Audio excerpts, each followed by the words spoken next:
Hi everyone, S block elements पढ़ रहे थे हम लोग अल्कलाइन अर्थ मेटल्स के बारे में और उसके जनरल कैरेक्टरिस्टिक्स और केमिकल रिएक्टिविटी देख रहे थे। तो उसमें से केमिकल रिएक्टिविटी में reaction towards water, oxygen, hydrogen ऐसे कुछ हम लोग देख चुके थे। तो कुछ प्रॉपर्टीज और बचे हैं, उसको देख लिया जाए। Reactivity towards halogen, reactivity towards halogen, halogen की ओर रिएक्टिविटी क्या होगा। तो जो अल्कलाइन अर्थ मेटल हैं वे डायरेक्टली भी हैलोजन से कंबाइन करके MX2 टाइप का हैलाइड बनाते हैं और बेसिकली हैलोजन में यहाँ क्लोरीन और ब्रोमीन होगा, फ्लोरीन आयोडीन नहीं होता है। या दूसरा तरीका है कि ऑक्साइड को हैलोजन एसिड के साथ हीट किया जाए तो वहाँ से भी बन जाता है MX2 + H2O। जैसे मान लो कि आप मैग्नीशियम को क्लोरीन से हीट करते हो तो मैग्नीशियम क्लोराइड डायरेक्टली बन जाएगा, या फिर मैग्नीशियम ऑक्साइड को 2 मोल हाइड्रोक्लोरिक एसिड से ट्रीट करवा तो यहाँ से भी बनेगा MgCl2 + H2O। एक तरीका और भी है कि मेटल हाइड्रोक्साइड से भी कि MOH का होल 2 + 2HX तो यहाँ से भी बन जाएगा MX2 + 2H2O। ऐसा तो 3 तरीका हुआ, एक मेटल को डायरेक्ट हैलोजन से कंबाइन करवाए, मेटल ऑक्साइड को हैलोजन एसिड से हीट किए, या फिर यहाँ एसिड बेस रिएक्शन हुआ। ऐसा इस तरह से तो ये 3 तरीके हैं जिसमें हैलाइड का फॉर्मेशन हो सकता है डायरेक्टली कंबाइन करके, ऑक्साइड को हैलोजन एसिड के साथ ही करके, या फिर हाइड्रोक्साइड को हैलोजन एसिड माने एसिड बेस का रिएक्शन से। इसमें से एक थोड़ा सा स्पेशल कंपाउंड है बेरिलियम क्लोराइड, बेरिलियम क्लोराइड। और बेरिलियम क्लोराइड को कैसे बनाया जाता है, तो बेरिलियम ऑक्साइड को हीट किया जाता है क्लोरीन से in the presence of carbon, और कार्बन यहाँ रिड्यूसिंग एजेंट का काम करता है, तो ये बनता है BCl2 + CO। अब जो यह BCl2 बना है बोल रहा है कि इसका पॉलीमेरिक चेन स्ट्रक्चर है, पॉलीमेरिक चेन स्ट्रक्चर ऐसा। और जो पॉलीमेरिक चेन स्ट्रक्चर है ऑब्वियसली उसमें बहुत सारे BCl2 के मॉलिक्यूल्स जुड़ेंगे। तो जो बहुत सारे BCl2 के मॉलिक्यूल्स जुड़ेंगे किस प्रकार से जुड़ते हैं, तो ऐसा BCl2 इस प्रकार से ऐसे करके जुड़ते जाते हैं। इधर भी 2 बॉन्ड खाली होगा, आगे फिर बेरिलियम जुड़ेगा, ऐसे इस प्रकार से। इसमें से बेरिलियम क्लोरीन का जो बॉन्ड है, इस बॉन्ड का लंबाई होता है 202 पिकोमीटर, और जो बेरिलियम है दिस वन, यह लंबाई होता है 263 पिकोमीटर। मतलब बेरिलियम का यहाँ जो डिस्टेंस है वह ज़्यादा है बेरिलियम क्लोरीन से, ध्यान रखना। तो ऐसे पॉलीमेरिक चेन में एग्जिस्ट करता है, या BCl2 पॉलीमराइज करने का टेंडेंसी है, बाकी हैलाइड में ऐसा पॉलीमराइजेशन नहीं होता है।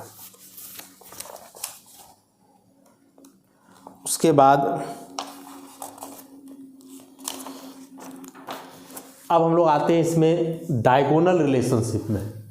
डायगोनल रिलेशनशिप के बारे में अल्कली मेटल जब हम लोग पढ़ रहे थे वहाँ भी बताया गया था कि पीरियोडिक टेबल में एलिमेंट्स को ग्रुप पीरियड वाइज सजाया गया है। पीरियड मतलब left to right, group top to bottom. तो इसमें से क्या होता है कि कुछ एलिमेंट्स जो एक दूसरे से डायगोनली सिचुएटेड होते हैं, कुछ एलिमेंट्स जो एक दूसरे से डायगोनली सिचुएटेड होते हैं उनका प्रॉपर्टीज हो जाता है सेम। और जब डायगोनली सिचुएटेड एलिमेंट्स का प्रॉपर्टीज सेम हो जाए, मतलब एक दोनों से रिलेट करने लगे, तो इसी को हम लोग बोलते हैं क्या, डायगोनल रिलेशनशिप। तो इसके पहले जो हम लोग देखे थे वहाँ लिथियम का डायगोनल रिलेशनशिप था। अब यह जो है अल्कलाइन अर्थ मेटल, इसमें से बेरिलियम डायगोनल रिलेशनशिप शो करता है एल्यूमिनियम के साथ। वहाँ लिथियम कर रहा था शायद मैग्नीशियम के साथ, यहाँ बेरिलियम डायगोनल रिलेशनशिप को शो करता है किसके साथ? एल्यूमिनियम के साथ। बेरिलियम और एल्यूमिनियम का पोजीशन ऐसा है, बेरिलियम है ग्रुप 2 का, एल्यूमिनियम है ग्रुप 13 का। ई है सेकेंड पीरियड का, ई है थर्ड पीरियड का।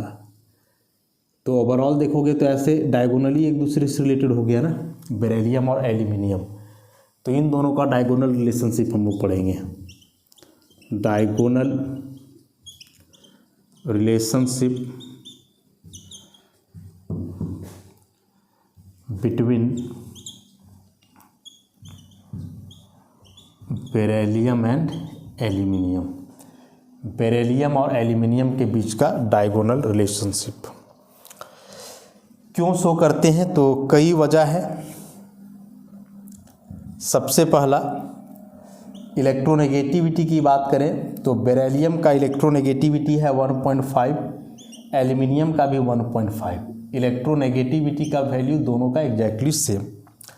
फिर चार्ज और रेडियस का रेशियो निकाला गया E/R, तो यह भी काफ़ी क्लोज था, 0.064 और इसका 0.060।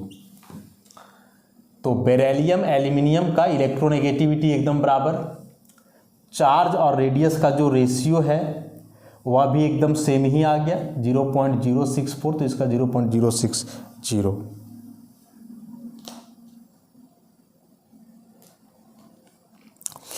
उसके बाद बोल रहा है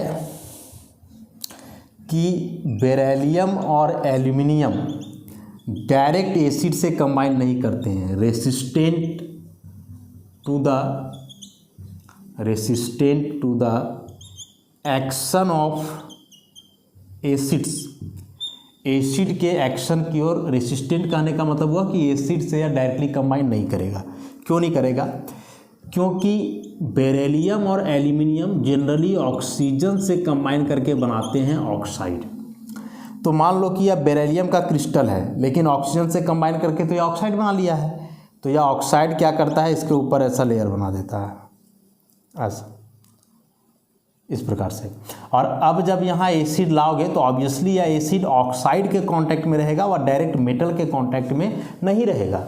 और जब एसिड ऐसे डायरेक्ट मेटल के कांटेक्ट में नहीं आएगा तो जाहिर सी बात है कि मेटल वहाँ रिएक्शन नहीं करेगा उस एसिड से। तो बेरिलियम और एल्यूमिनियम जनरली एसिड से डायरेक्ट कंबाइन नहीं करते हैं, क्योंकि वे ऑक्सीजन से कंबाइन करके ऑक्साइड बनाते हैं, और वे ऑक्साइड यहाँ जो है एक लेयर बना देते हैं क्रिस्टल पे, तो एसिड डायरेक्ट मेटल के कांटेक्ट पे नहीं आ पाता है।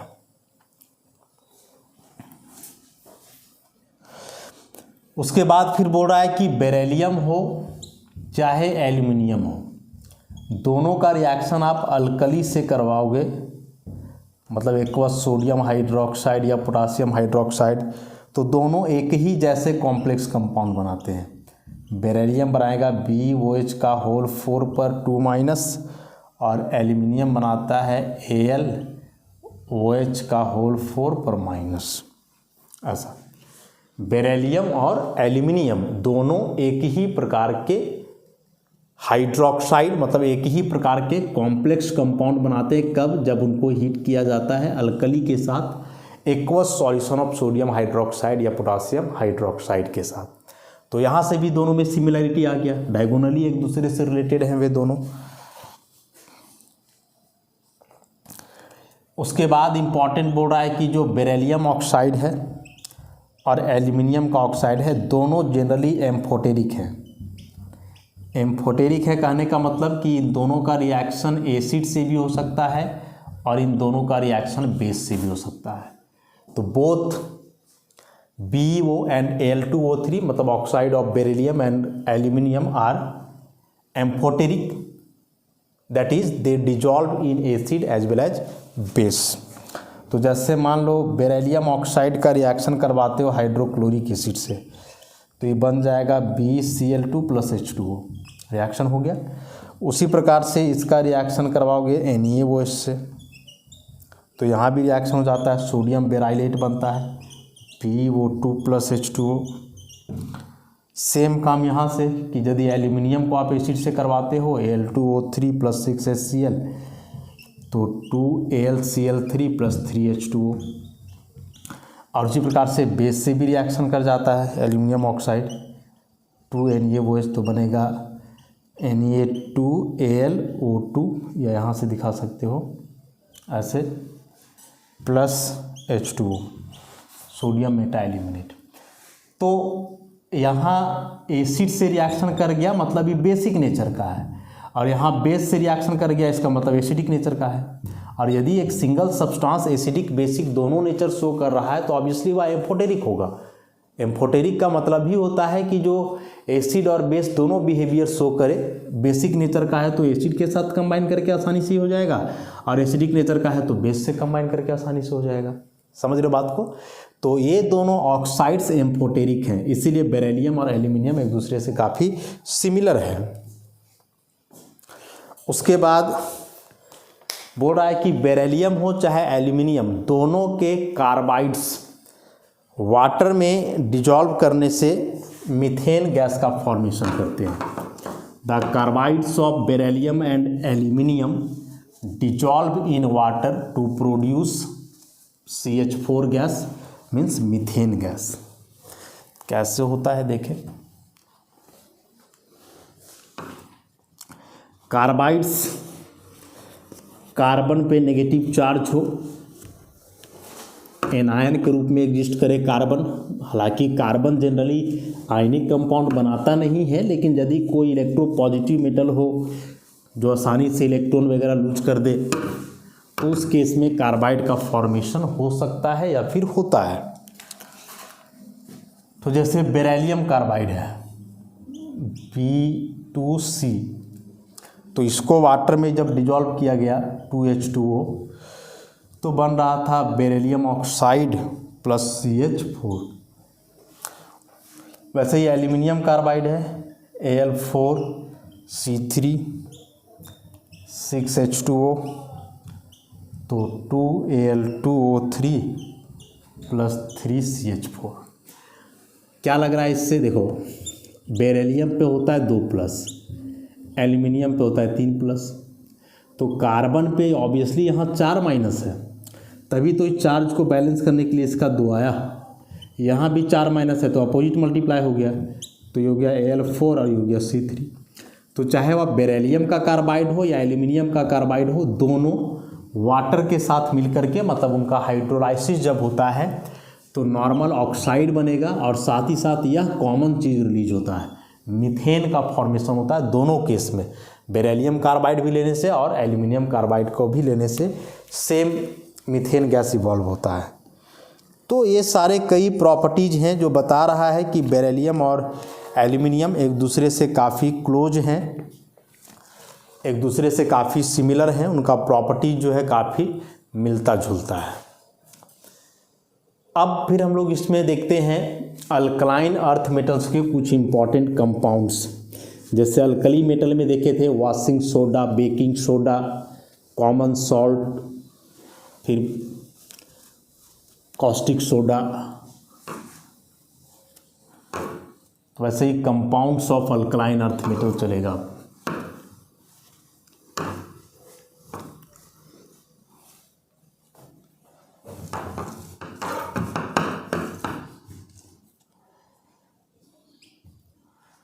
Compounds of alkaline earth metals, alkaline earth metals.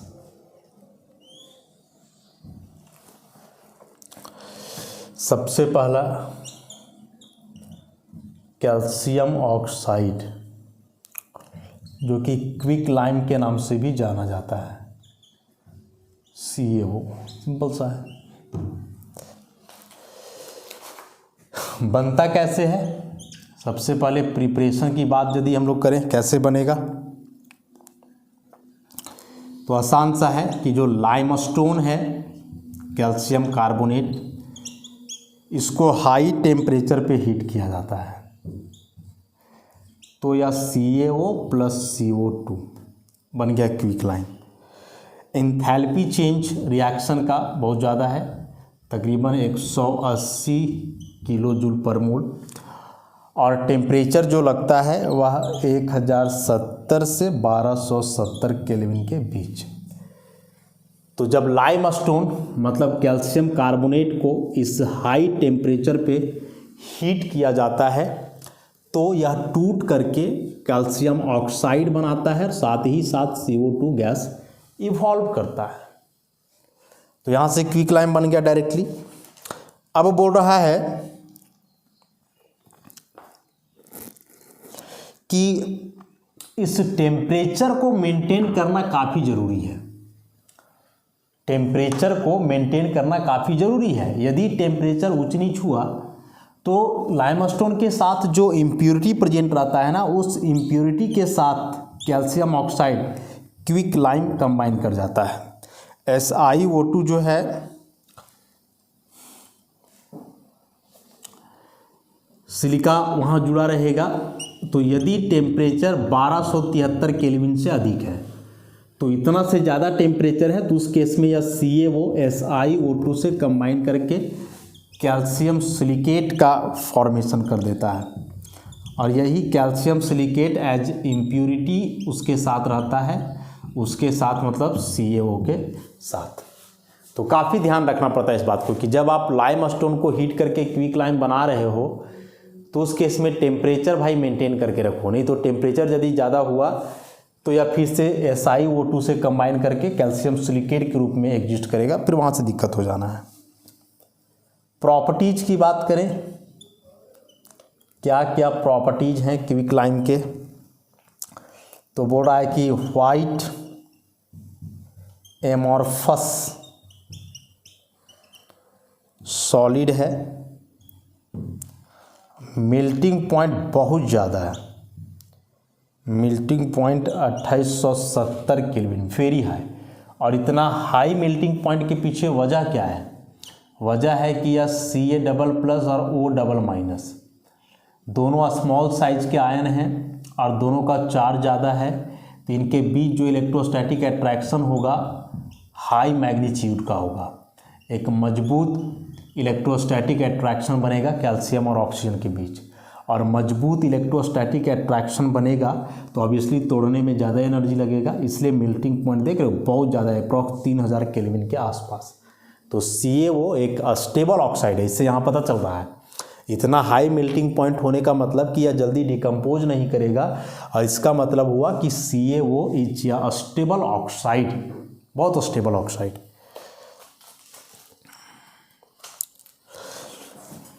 बोल रहा है कि यदि इसको एटमॉस्फेयर में छोड़ दिया जाए तो एटमॉस्फेयर में छोड़ देने से यह मॉइस्चर और कार्बन डाइऑक्साइड दोनों को एब्जॉर्ब करता है। जैसे CaO है, इसको आप एटमॉस्फेयर में छोड़ दिए, एटमॉस्फेयर में छोड़ दिए तो एटमॉस्फेयर में मॉइस्चर है, CO2 है, ऑक्सीजन है, कंबाइन कर जाएगा। तो बेसिकली यह मॉइस्चर से कंबाइन करके बनाता है CaOH का होल 2, ऑक्साइड से बदल जाएगा हाइड्रोक्साइड में, और अगेन यदि कार्बन डाइऑक्साइड से कंबाइन करता है तो बदल जाएगा फिर से कैल्शियम कार्बोनेट में, CaCO3 में।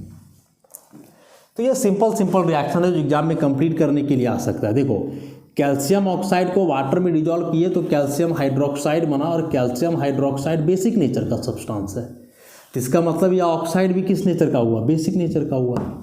यहाँ से भी हम लोग देख सकते हैं कि CaO को वाटर में डिजॉल्व करने पे कैल्शियम हाइड्रोक्साइड बन रहा है, जो कि एक वेल नोन बेस है।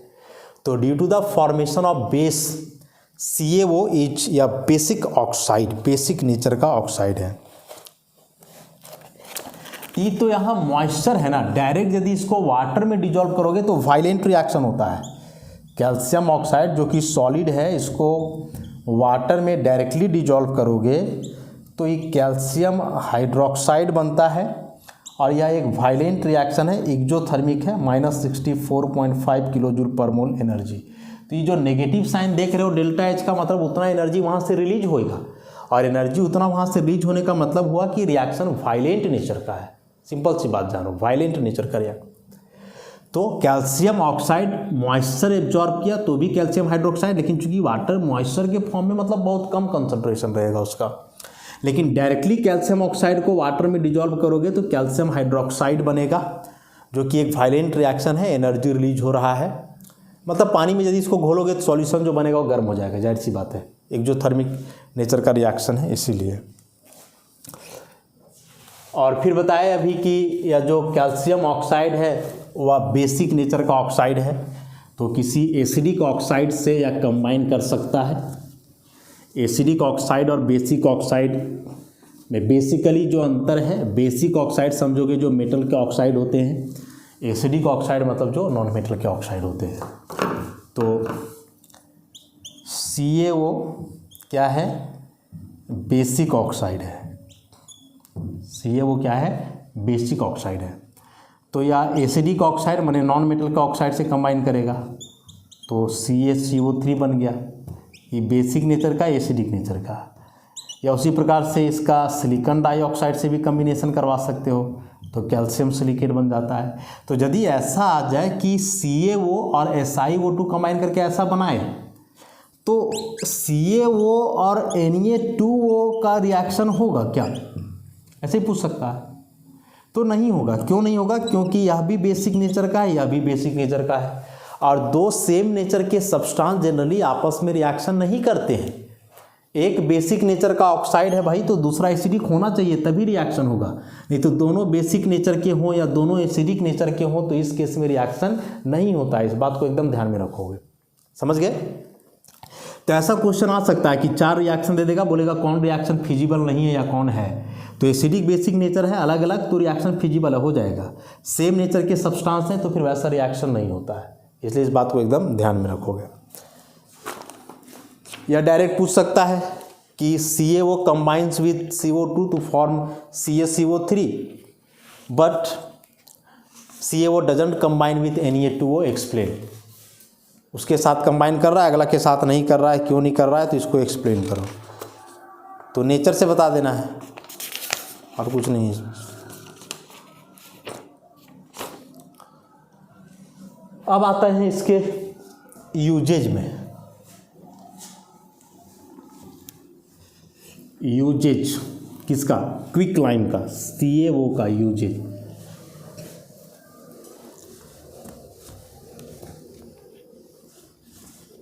क्योंकि स्पेशल कंपाउंड है अल्कलाइन अर्थ मेटल का, तो ऑब्वियसली इसका कोई स्पेसिफिक यूज भी होना है। तो सबसे पहला कि इसका यूज किया जाता है बिल्डिंग मटेरियल के रूप में। बिल्डिंग वगैरह बनाने के लिए सीमेंट वगैरह जो बनता है, एक प्रकार से सीमेंट का लेप जो बनता है, बिल्डिंग मटेरियल। शुगर का प्यूरिफिकेशन में भी, प्यूरिफिकेशन ऑफ शुगर।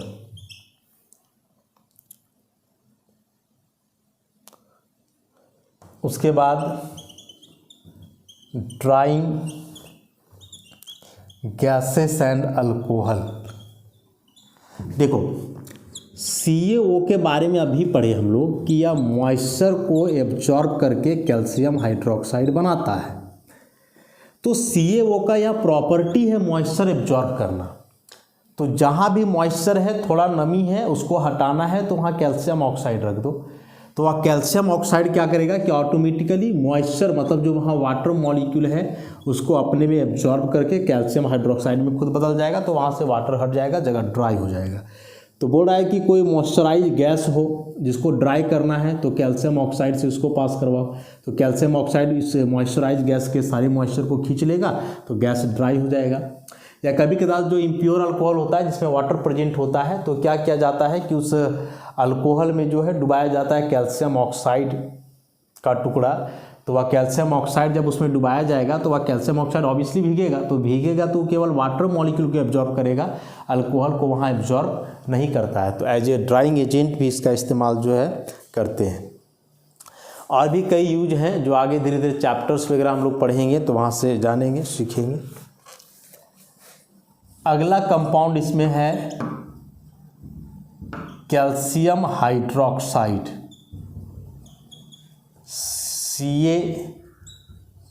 OH का होल 2, इसी को हम लोग स्लेक्ड लाइम के नाम से भी जानते हैं, स्लेक्ड लाइम के नाम से भी जानते हैं। अब बनता कैसे, तो कई बार अभी बनाए हैं कि कैल्शियम ऑक्साइड जो है क्विक लाइम, इसको वाटर में डिजॉल्व कर दो तो ये बन जाएगा CaOH का होल 2। ये क्विक लाइम हुआ और ये क्या कहलाता है, स्लेक्ड लाइम कहलाता है। उसके बाद दूसरा तरीका ऐसे भी है कि कैल्शियम क्लोराइड का रिएक्शन कॉस्टिक सोडा से करवाओ NaOH से, तो बनता है CaOH का whole 2 plus 2 NaCl। Calcium chloride this is caustic soda, तो मिलकर के बन गया स्लेक्ड लाइम। तो प्रिपरेशन में बहुत कुछ खास रहता नहीं है, सिंपल सा प्रिपरेशन है, आसानी से बन जाते हैं ये कंपाउंड्स।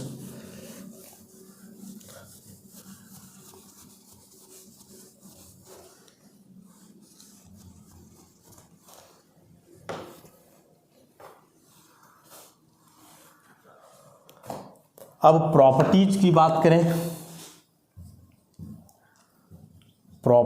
बात करें, यदि हम लोग, तो कैल्शियम हाइड्रोक्साइड बोला वाइट एमॉर्फस पाउडर है, वाइट एमॉर्फस पाउडर पानी में थोड़ा बहुत घुलता है, स्पारिंगली सॉल्यूबल इन वाटर। इसका जो एक्वस सॉल्यूशन है, एक्वस सॉल्यूशन ऑफ CaOH का whole 2 is called lime water, is called lime water.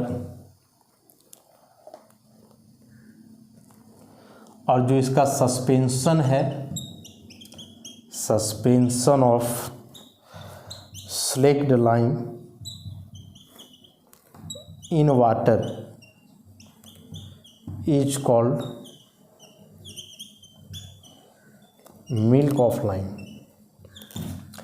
देखो यहाँ दो वर्ड है, एक पूरा एक्वस सॉल्यूशन है, एक सस्पेंशन है। एक्वस सॉल्यूशन कहने का मतलब हुआ कि इसको कंप्लीटली डिजॉल्व कर देना है वाटर में, ज़्यादा पानी लेकर के इसका एक फ्रेश सॉल्यूशन बनाना है जो लाइम वाटर कहलाता है। और सस्पेंशन कहने का मतलब हुआ कि इसका कंप्लीट डिजॉल्यूशन नहीं होता है, पूरी तरह से इसको डिजॉल्व नहीं किया जाता है वाटर में, एक सस्पेंडेड पार्टिकल्स की तरह रहता है, पूरा घुला हुआ नहीं रहेगा। तो उसका कलर जो है वहाँ दूधिया दिखता है, वाइट, इसलिए इसको बोलते हैं मिल्क ऑफ लाइम, दूध के जैसा। मैंने ऐसे समझो ना जी, चूना को पानी में घोलते हैं ना, तो चूना को पानी में घोलोगे तो कम चूना लेकर के पानी में घोलोगे तो क्लियर सॉल्यूशन रहेगा, लेकिन ज़्यादा चूना है तो घोलने के बाद कैसे एकदम पानी का जो कलर है एकदम वाइट वाइट हो जाता है दूध के जैसा, तो वह हुआ मिल्क ऑफ लाइम। तो एक्वस सॉल्यूशन लाइम वाटर मैंने बहुत ज़्यादा वाटर रहा, तब थोड़ा बहुत वाटर रहा तो वह कहलाता है मिल्क ऑफ लाइम, मतलब उस केस में उसका कलर जो है वैसा रहता है दूध के जैसा, दैट्स वाई। उसके बाद बोल रहा है कि स्ट्रॉन्ग बेस है, strongly basic in nature, strong base, और जब स्ट्रॉन्ग बेस है तो आसानी से रिएक्शन होगा। उसके बाद बोल रहा है कि क्लोरीन से रिएक्शन करके ब्लीचिंग पाउडर बनाता है, CaOH का होल 2 Cl2 से मिलेगा तो CaOCl2 plus H2O, this is bleaching powder, जो आगे हम लोग को पढ़ना भी है ऐसा। और स्ट्रॉन्ग बेस है तो एसिड से भी रिएक्शन करेगा काफ़ी फ्रीक्वेंटली, स्ट्रॉन्ग बेस है तो एसिड से भी इसका रिएक्शन आसानी से हो सकता है। तो CaOH का होल 2 2HCl है, तो यहाँ से बना सकते हो CaCl2 प्लस 2H2O ऐसे। तो क्लोरीन से रिएक्शन करके ब्लीचिंग पाउडर बनाया, बेस है तो एसिड से रिएक्शन करके सॉल्ट और वाटर बनाएगा। तो एक कॉमन से रिएक्शन है जो एक जनरल सब्सटेंस का होता है। उसके बाद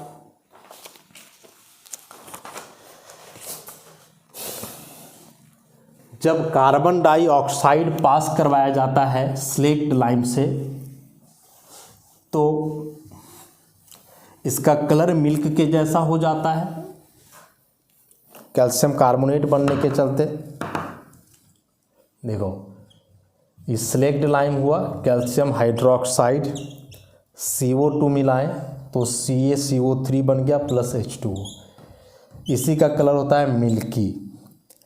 अगेन इसमें कार्बन डाइऑक्साइड और H2O मिला दिए तो यह बदल जाता है कैल्शियम बाइकार्बोनेट में, जो कि एक सॉल्युबल स्पीसीज है लेकिन कलरलेस हो जाएगा इसका ही समझे बात को। कैल्शियम हाइड्रोक्साइड CO2 गैस को डिजॉल्व करोगे इसके सॉल्यूशन में तो कैल्शियम कार्बोनेट का फॉर्मेशन होता है, इसलिए ट्रांसपेरेंट सॉल्यूशन से मिल्की हो जाएगा, दूध के जैसा एकदम वाइट। और फिर से इसमें CO2 और H2O एक साथ मिलाओगे तो कैल्शियम बाइकार्बोनेट बन करके कलरलेस हो जाएगा, माने उसका दूधिया कलर जो है वहाँ से गायब हो जाएगा और फिर जो है वह ट्रांसपेरेंट बन जाएगा। बाकी तो कुछ कुछ रिएक्शंस और देख ही लिए हम लोग। अब मेन यूजेज की ओर यदि बढ़ें तो जो हम लोग पेंट करते हैं पोचाड़ा दीवार पे वाइट वाइट वाला, वो यही रहता है। कैल्शियम कार्बोनेट ना है जी, ये चूना है सॉलिड, इसको क्या करते हैं पानी में घोलते हैं, तो पानी में घोलने के बाद ऐसा रिएक्शन होगा तो बनेगा कैल्शियम हाइड्रोक्साइड प्लस CO2, तो CO2 गैस तो उबल करके वहाँ से इवॉल्व हो जाएगा और यह जो कैल्शियम हाइड्रोक्साइड है वही बचता है, इसी को फिर दीवार पे हम लोग पोतते हैं ऐसे करके। और यह डिसइंफेक्टेंट का काम करता है। चूना मिलाने का ही फायदा है कि चूना डिसइंफेक्टेंट का काम करता है, मतलब दीवार में यदि आप पोचाड़ा किए हो चूना से तो उसके अगल बगल कोई कीटाणु वगैरह नहीं रहेंगे, उस पर कोई कीटाणु नहीं लगेगा क्योंकि वह डिसइंफेक्टेंट होता है। उसके बाद अभी बताए थे कि जब CO2 इसमें मिलाते हैं तो दूधिया कलर हो जाता है, तो कहीं कार्बन डाइऑक्साइड है कि नहीं वो पता करना है तो उसमें कैल्शियम हाइड्रोक्साइड का सॉल्यूशन डालो, डालने से यदि वहाँ मिल्की कलर आ जाए तो समझ जाओगे CO2 प्रेजेंट है, क्योंकि CO2 से कंबाइन करके या कैल्शियम कार्बोनेट का जो है फॉर्मेशन करता है। साथ ही साथ ब्लीचिंग पाउडर वगैरह बनाने में भी यूज है, बिल्डिंग मटेरियल्स के लिए जो चीज़ें होती हैं वो भी बनाने में इस्तेमाल किया जाता है इसका। तो दो इम्पॉर्टेंट कंपाउंड हम लोग देखे अल्कलाइन अर्थ मेटल का, एक क्विक लाइम और दूसरा सेलेक्ट लाइम। ऐसे ही दो और बच गए हैं, कैल्शियम कार्बोनेट, ब्लीचिंग पाउडर वगैरह, तो जो बचे हुए हैं उसको नेक्स्ट क्लास में डील करेंगे हम लोग। आज के लिए इतना ही, धन्यवाद।